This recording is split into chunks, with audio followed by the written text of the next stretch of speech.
गोरखपुरिया भौजी के बार बार समझाए, समझ में नहीं आ रहा। हमरा लगे फोन करे रात में, हेलो समीर जी, तो हम बोले के, तो हम गोरखपुरिया भौजी बोले हैं कि रतिया में 9 बजे। हम बोले क्या बात है, बोलो ना जी। तो देखिए, धन दौलत जमीन छोड़ा के जो मांगिएगा आपको दे देंगे, तो जो मांगिएगा दे देंगे। हाय पप्पा, ये तो बेशर्माही हो गई है। और सबसे बड़ा बात है कि इज्जत इसके पास तो है नहीं, वो इज्जत देवे हमरा तैयार। तो भैया हम हाथ जोड़ ली, तो हमारे पास भोर भोरे गाना है, दिन पर दिन दुबराइल जाता समीर चौधरी ऐसा करके हम एक रेल दिली।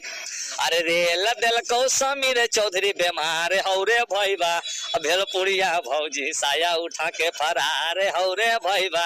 समझ लो कि ना, समीर चौधरी से पंगल में बिहारी समाज के नए जानो पावारा वागे, मार ले तो मजा घर में घूसी के छोड़ा वारे। चौधरी समाज के हौले में ले रही है।